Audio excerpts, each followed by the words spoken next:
Hello, guys. Welcome to all of you in Hindu Roundup 17th August 2026 by UPSC Warzone. As we have declared in 15th and 16th August Hindu Roundup that we decided to incline our time limit to 30 to 45 minutes of Hindu Roundup in each lecture. But the 15th and 16th August lectures gets elongated and are roughly about 50 to 52 minutes that we breach our time limit which we decided. So, but today, Hindu Round of 17th August, we are definitely do this roundup in about 30 to 40 minutes. So you have to listen it carefully because today's news and articles are going to be very interesting from prelims points of view of UPSC perspective. So let's start without any delay. We hope you are good and healthy, and you have to be. So we try very smartly and hardly to explain this Hindu Roundup initiative by UPSC Warzone as much as explainable and understandable in a conceptual or ideological way that must be grabbed by all of you. तो बिना किसी देरी के चलिए आज का Hindu round up 17 अगस्त शुरू करते हैं with important news and articles from Indian Express and PIB and various other important newspapers. देखिए, जैसा कि हम लेक्चर शुरू करने से पहले एक फेमस पर्सनैलिटी पब्लिक फिगर को लेते हैं, तो आज हमने नेल्सन मंडेला जी को लिया है। तो ये किसी तारुफ के मोहताज नहीं है, आप बहुत अच्छी तरीके से इनके बारे में जानते हैं, लेकिन इनका एक कोट था जो बहुत इंपॉर्टेंट है, तो उसके थ्रू आपको मोटिवेट और डिसिप्लिन करने के लिए, कंसिस्टेंट करने के लिए वो हमने आज लिया है। तो चलिए देखिए, Nelson Mandela message means that physical limits cannot trap your thoughts. Focusing on mental freedom and inner strength, it teaches resilience, personal power, and the ability to choose your attitude even during hard times. Okay? Meaning of the message: physical control. Bad situations can lock up your body. Okay? This is physical control. Bad situations आपकी body को आपको physically lockup कर सकती हैं, आपको रोक सकती हैं। Mental freedom, no one can control how you think, लेकिन जो आपका मेंटल फ्रीडम होता है उस पर किसी का जोर नहीं है। ठीक है ना, आप कैसे सोचते हैं, आप क्या अपने मन में किस इनोवेटिव तरीके से सोच रहे हैं, उसके ऊपर किसी की कोई जोर नहीं है, चाहे आपको कैद करके रख लिया जाए। Inner power, your mind stage free and strong, आपका माइंड हमेशा फ्री और स्ट्रॉन्ग रहता है। How to use it in life, हमेशा पॉजिटिव रहिए।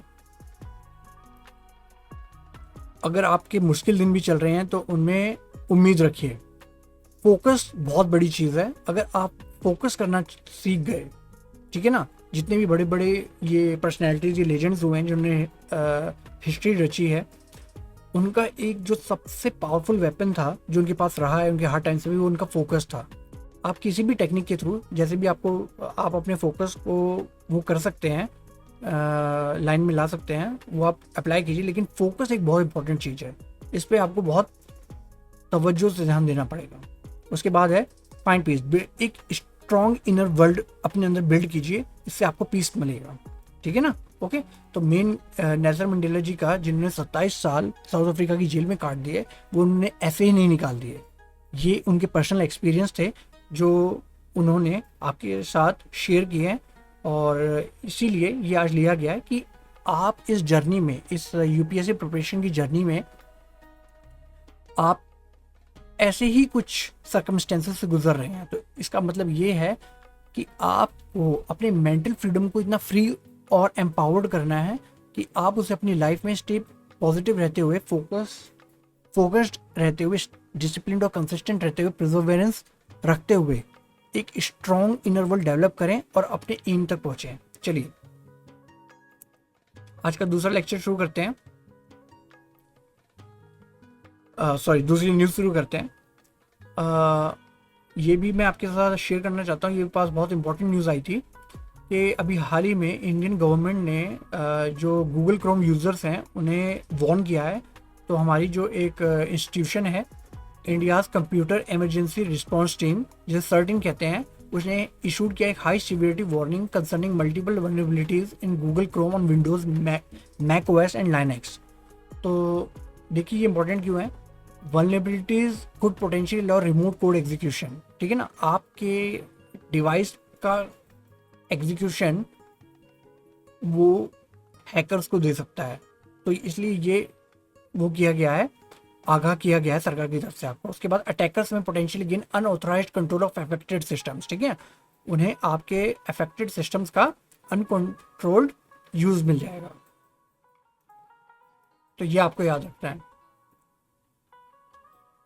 उसके बाद देखिए the flows can also result in denial, जो डॉस कंडीशन होती है डिनाइल ऑफ सर्विस, वो भी हो सकता है। मतलब आप अपने कंप्यूटर को ऑपरेट करना चाहेंगे लेकिन आपको डिनाइल ऑफ सर्विस कंडीशंस देखने को मिलेंगी, आप अपने सिस्टम को एक्सेस नहीं कर सकते। तो CERT-In has advised users to update Chrome to the latest available version immediately. तो उसने आगाह किया है कंप्यूटर इमरजेंसी रिस्पांस टीम ने कि आप एकदम लेटेस्ट वर्जन से जो अपडेट है उससे अपने क्रोम को अपडेट कर लें, ठीक है ना, ये बहुत ज़रूरी है। Just minute,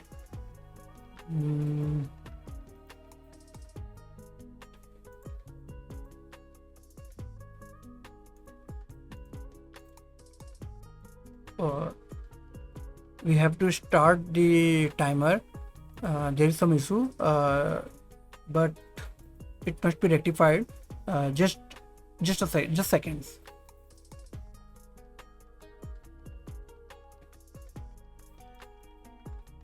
Okay.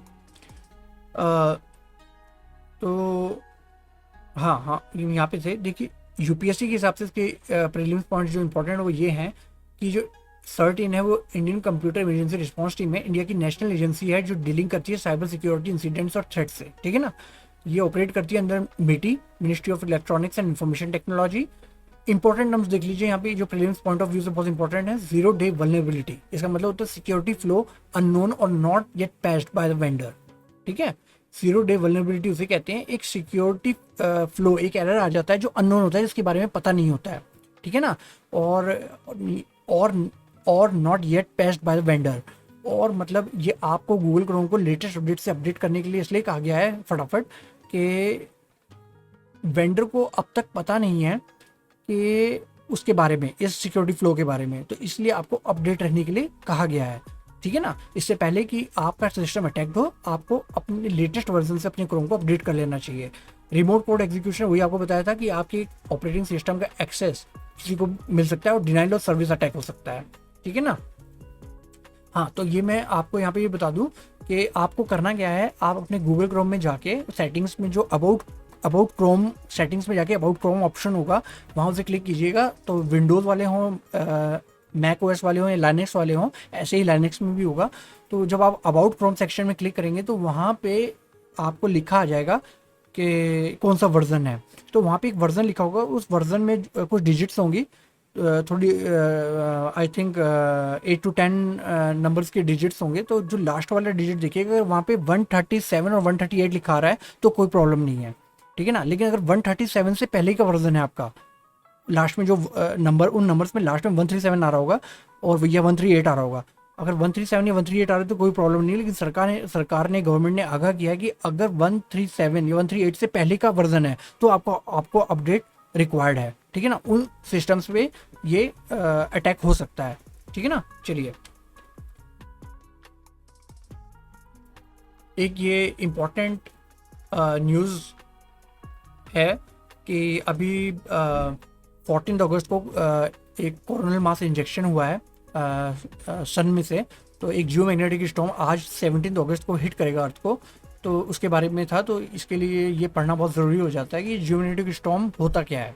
देखिए, एक जियोमैग्नेटिक स्टॉर्म एक टेम्पररी डिस्टर्बेंस होता है अर्थ की मैग्नेटिक फील्ड का, जो सोलर एक्टिविटी की वजह से पोस्ट होता है, ठीक है ना। मतलब जो अर्थ की मैग्नेटिक फील्ड है, तो जब सोलर फ्लेयर्स निकलती हैं, कोरोनल मास इंजेक्शन होता है उनमें से, उसके सोलर सन में से पार्टिकल, कोरोनल पार्टिकल्स निकल के आते हैं, तो अर्थ की मैग्नेटिक फील्ड में डिस्टर्बेंस कोज कर देते हैं, ठीक है ना। तो ये हाई स्पीड पे आते हैं, तो ये इंटरेक्ट करते हैं अर्थ की मैग्नेटिक फील्ड से, तो ये अर्थ की जो मैग्नेटिक फील्ड है उसमें टेम्परेरी डिस्टर्बेंस क्रिएट हो जाता है, ठीक है ना। तो ये होता कैसे, देखिए, सन होगा, उसमें कोरोनल मास इंजेक्शन होगा, उससे सोलर विंड आएगी, वो मतलब सोलर विंड जो होगी मैग्नेटिक फील्ड से टकराएगी, और फिर जो अर्थ का मैग्नेटिक होगा उसमें डिस्टर्बेंस पैदा होगा और जियो मैग्नेटिक स्टॉर्म आएगा। तो अब देख लीजिए कोरोनल मास इंजेक्शन क्या होता है। Coronal mass injection can carry enormous amounts of magnetised plasma toward earth, ठीक है। इससे बहुत ही इनॉर्मस, बहुत ही लार्ज अमाउंट में मैग्नेटाइज्ड प्लाज्मा जो होता है वो अर्थ की तरफ आएगा। तो when its magnetic field interact strongly, जब इसकी ये मैग्नेटिक फील्ड, उसकी मैग्नेटिक फील्ड अर्थ की मैग्नेटिक फील्ड से टकराएगी, तो एनर्जी जो है वो ट्रांसफर हो जाएगी मैग्नेटोस्फीयर में, जिससे एक जियोमैग्नेटिक स्टॉर्म क्रिएट होगा, ठीक है ना। तो इससे ये क्या क्या चीज़ें इफेक्ट हो सकती हैं, जीपीएस नेविगेशन इफेक्ट हो सकता है, सैटेलाइट के ऑपरेशन रुक सकते हैं, रेडियो कम्युनिकेशन, क्योंकि आयनोस्फीयर होता है ना, वहाँ से टकरा के वापस आती हैं radio signal waves, power grids effect हो सकते हैं, स्पेसक्राफ्ट और सैटेलाइट्स, ठीक है ना। तो ये याद रखना कि जो सोलर फ्लेयर होती है वो अलग चीज़ है, और जियोमैग्नेटिक स्टॉर्म जो कोरोनल मास इंजेक्शन से सोलर विंड से आता है वो अलग है। सोलर फ्लेयर देख लीजिए क्या होता है, ये अलग अलग टर्म है, ये डिस्टिंक्शन आपको याद रखना बहुत ज़रूरी है। सोलर फ्लेयर प्राइमरली एक सडन बर्स्ट होता है इलेक्ट्रोमैग्नेटिक रेडिएशन जो सन से आती है उसका, ठीक है ना। जबकि जियोमैग्नेटिक स्टॉर्म अर्थ के मैग्नेटिक फील्ड में जो डिस्टर्बेंस क्रिएट होता है उससे क्रिएट होता है, कोरोनल मास इंजेक्शन के आने से, ठीक है ना। तो ये इंपॉर्टेंट डिस्टिंक्शन आपको जियोमैग्नेटिक स्टॉर्म और सोलर फ्लेयर के बारे में याद होना चाहिए, ठीक है ना। वो इलेक्ट्रोमैग्नेटिक रेडिएशन होती है सन की, और ये अर्थ की मैग्नेटिक फील्ड में जो डिस्टर्बेंस क्रिएट होता है कोरोनल मास इंजेक्शन की वजह से, ये वो है, ठीक है ना। चलिए, उसके बाद ये एक इम्पॉर्टेंट न्यूज़ आई हुई है, SAFTA, south Asian free trade agreement, आपको पता ही होगा। तो ये शार्क के अंदर एक फ्री ट्रेड एग्रीमेंट है, ओके। ये 2006 में आया था वजूद में। इसका प्रेडेशर था साप्टा जो 1993 में आया था, जिसे सार्क प्रेफरेंशियल ट्रेडिंग अरेंजमेंट भी कहते हैं, ठीक है ना। तो याद रखिए कि साप्टा पहले आया था 1993 में, 2006 में साफ्टा आया था, हैं ये दोनों शार्क के अंडर ही। अब शार्क के आप ये याद रख लीजिएगा, यहाँ पे आपको मैप्स भी दिए हुए हैं, ये कौन कौन सी कंट्री है, ठीक है ना।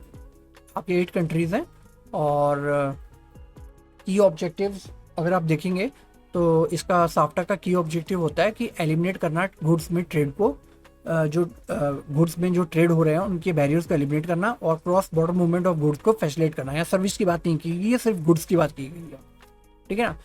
जो इंपॉर्टेंट प्रीलिम्स ट्रैप हो सकता है वो देखिए कि SAFTA is not equal to SAARC, okay. SAARC एक रीजनल ऑर्गेनाइजेशन है, हाँ, ये free trade agreement under SAARC ही है, लेकिन साफ्टा और सार्क अलग अलग हैं, वो रीजनल ऑर्गेनाइजेशन और ये ट्रेड अरेंजमेंट है अंडर सार्क, ठीक है, ये आपको याद रखना है। और साफ्टा जैसे आपको बताया था 1993 में आया था, और साफ्टा 2006 में आया था, ठीक है, ओके। चलिए, उम्मीद करते हैं आपको अच्छी तरीके से समझ आ गया होगा। उसके बाद ये एक इंपॉर्टेंट न्यूज़ थी, national consumer dispute redressal commission. तो ये न्यूज़ में क्या था, देखिए, सुप्रीम कोर्ट ने has expressed concern over the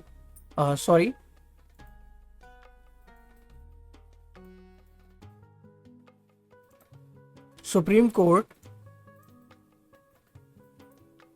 has expressed concern over the pendency of cases before the NCDRC and asked the center to consider regional and circuit benches to reduce the backlog, ठीक है ना। तो case की backlogs बहुत लगी हुई हैं, तो इसलिए रीजनल और सर्किट बेंचेस को बैकलॉग पेंडेंसी को रिड्यूस करने के लिए कहा गया है, तो इसलिए ये न्यूज़ में था। तो देख लीजिए, national consumer dispute redressal commission NCDRC क्या होता है। ये क्वासी जुडिशियल कंज्यूमर बॉडी होती है, ठीक है ना, क्वासी जुडिशियल होती है, और ये 1988 में कंज्यूमर प्रोटेक्शन एक्ट 1986 के तहत आई थी, ओके। ऑब्जेक्टिव इसमें इनएक्सपेंसिव, स्पीडी और समरी रिड्रेसल करना है कंज्यूमर्स के डिस्प्यूट्स का। हेडक्वार्टर इसका न्यू दिल्ली में। जुडिक्शन कंप्लेंट्स जो इन्वॉल्व करती हैं अमाउंट 2 करोड़ का, along with appellate and revision jurisdiction over orders of state commission district fora, ठीक है ना। तो स्टेट कंज्यूमर डिस्प्यूट रिड्रेसल और डिस्ट्रिक्ट वाले भी होते हैं, लेकिन ये जो नेशनल है ये 2 करोड़ से ऊपर के वैल्यू के अमाउंट को कंसिडर करते हैं, और उसमें अपीलेट और रिविजनल जुडिक्शन भी होता है। ठीक है, मतलब स्टेट और डिस्ट्रिक्ट के बाद आप यहाँ पे जा सकते हैं अगर आपकी वैल्यू का अमाउंट 2 करोड़ से ऊपर है। स्कोप है ये गुड और सर्विसेज दोनों कवर करता है। ओके, यूपीसी ट्रैप हो सकता है, या तो गुड दे देगा सर्विस दे देगा, नहीं, ये गुड और सर्विसेज दोनों कवर करता है। चेयरपर्सन सुप्रीम कोर्ट के सिटिंग या रिटायर्ड सुप्रीम कोर्ट जज होंगे, या हाई कोर्ट के सिटिंग और रिटायर्ड चीफ जस्टिस होंगे। ठीक है ना, दोनों के ही सिटिंग या रिटायर्ड होनी चाहिए, ये याद रखना।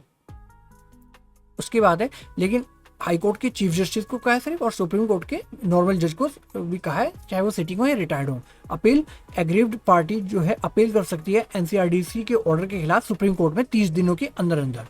चलिए आगे देखिए, कौन कंप्लेन फाइल कर सकता है। कंज्यूमर फाइल कर सकते हैं, जैसे आप लोग हैं, हमें कोई रिड्रेसल हो किसी प्रोडक्ट को लेके, गुड और सर्विसेज को लेके, और उसके बाद रजिस्टर्ड हमें करना पड़ेगा वॉलंटरी कंज्यूमर एसोसिएशन, मतलब सॉरी, पहले तो कंज्यूमर कर सकते हैं, उसके बाद रजिस्टर्ड जो वॉलंटरी कंज्यूमर एसोसिएशन होते हैं वो कर सकते हैं। सेंट्रल गवर्नमेंट और स्टेट गवर्नमेंट और वन और more consumers where numerous consumers have the same interest. ठीक है ना, जहाँ पे कई सारे कंज्यूमर्स का इंटरेस्ट सेम हो, वो सेम प्रोडक्ट को लेकर, गुड्स और सर्विसेज को लेकर इंटरेस्टेड हो, तो वहाँ पे एक या उससे ज़्यादा कंज्यूमर्स भी ये कंप्लेन फाइल कर सकते हैं। तो यूपीएससी ये देख लीजिए हायरार्की क्या होती है, पहले district consumer dispute redressal commission होता है, फिर आपका स्टेट आता है, फिर ये आपका एनसीडीआरसी आता है, फिर सुप्रीम कोर्ट आता है। यानी आप इसके लास्ट में इसके खिलाफ यहाँ पे 30 दिनों के अंदर अंदर अपील कर सकते हैं।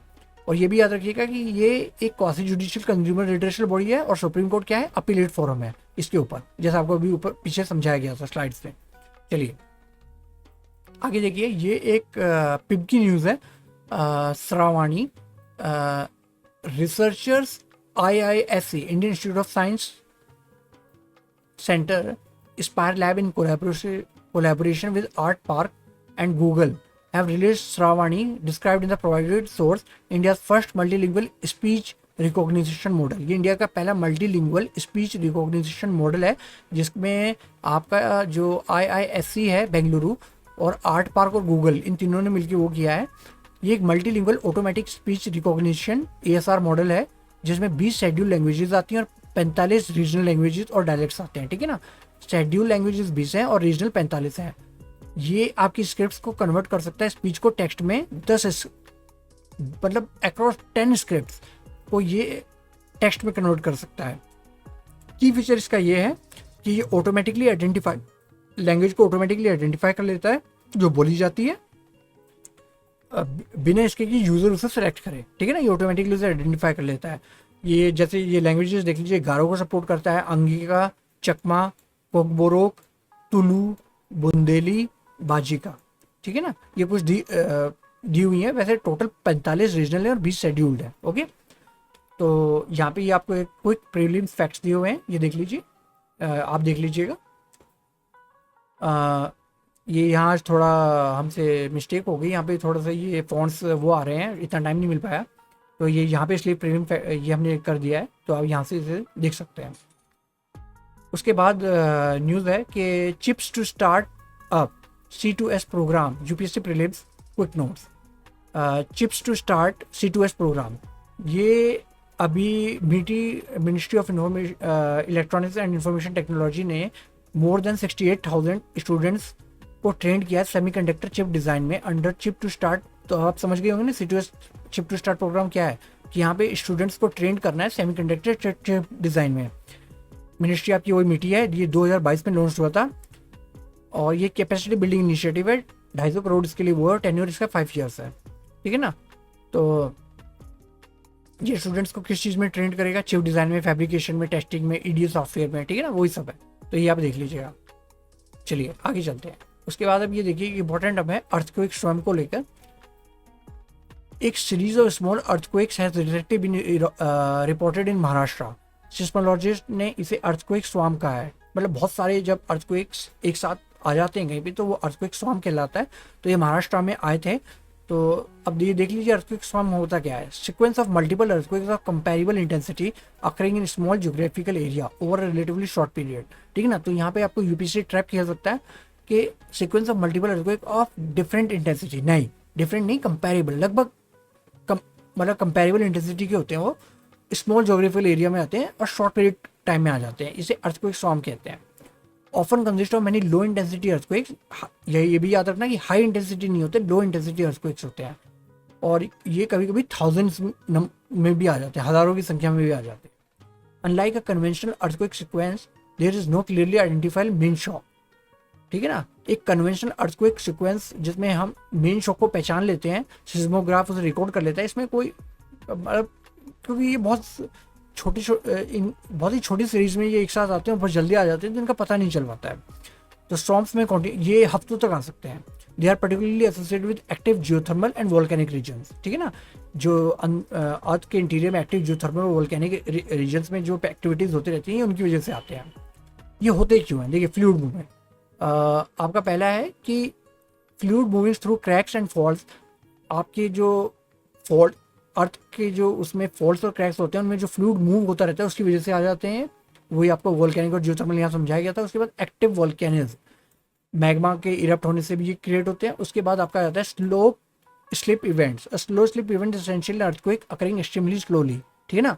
फॉल्ट मूवमेंट में involve centimetres to tens of centimetres और वीक टू ईयर्स। तो ये एक हिकुरांगी सबडक्शन जोन है, ये इसका एग्जांपल दिया गया है। स्लो स्लिप इवेंट्स कॉमनली जो होता रहता है, तो ये इतने ज़्यादा आपके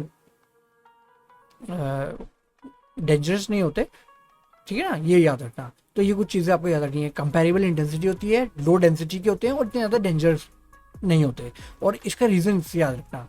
चलिए, ये आपको क्विक यूपीएससी प्रीलिम्स फैक्ट्स दिए हुए हैं, इसे कर लीजिएगा। उसके बाद ये एक न्यूज़ है हिंदू की महादेवी रिवर को लेकर कि यूनियन गवर्नमेंट ने इन्फॉर्म किया है Lok Sabha that there is currently no proposal before it from Karnataka seeing environmental clearance for diversion of Mahadevi river. तो इसलिए ये न्यूज़ में था। तो अब महादेवी या इसे मांडोवी भी कहते हैं, इसके दूसरा नेम भी है। ये एक रेन फेड रिवर है, इसके बारे में पढ़ लेते हैं। देखिए, ये पश्चिमी घाट के भीमगढ़ फॉरेस्ट एरिया से इसका ओरिजिनेट है, बेलगावी डिस्ट्रिक्ट कर्नाटका, ठीक है ना। ये वेस्टवर्ड फ्लोइंग रिवर है, अरब सागर में पणजी गोवा में ये जाके गिरती है। लेंथ इसकी 81 किलोमीटर है, कर्नाटका में 29 और गोवा में 52 किलोमीटर है। ये मेन दो चीज़ याद रखिएगा, कर्नाटका और गोवा से होके बहती है, ठीक है ना। कर्नाटका गोवा में 52 है और कर्नाटका में इतनी है। फिर इसका जोग्राफिकल सिग्निफिकेंस देख लीजिए, इसका जोग्राफिकल सिग्निफिकेंस है Mahadevi basin is important for Goa's water requirement and covers a substantial part of north Goa. Okay, ये मतलब नॉर्थ गोवा का सब्सटेंशियल पार्ट कवर करती है और वहाँ की वाटर रिक्वायरमेंट के लिए बहुत ज़रूरी है। Panaji and old Goa located on the left bank of Mandovi, यानी यही महादेवी रिवर जो इसका दूसरा नाम भी है। तो ये उसके लेफ्ट बैंक पे पणजी और जो ओल्ड गोवा है सिचुएटेड है। Near old Goa are 3 major fresh water islands, Divar, Chorao, Vashi. Chorao island houses the जो सलीम अली बर्ड सेंचुरी है वो चोराव आइलैंड्स पे ही है ओल्ड गोवा में, ठीक है ना। इसकी कुछ मेजर ट्रिब्यूटरीज हैं, ये कर लीजिएगा,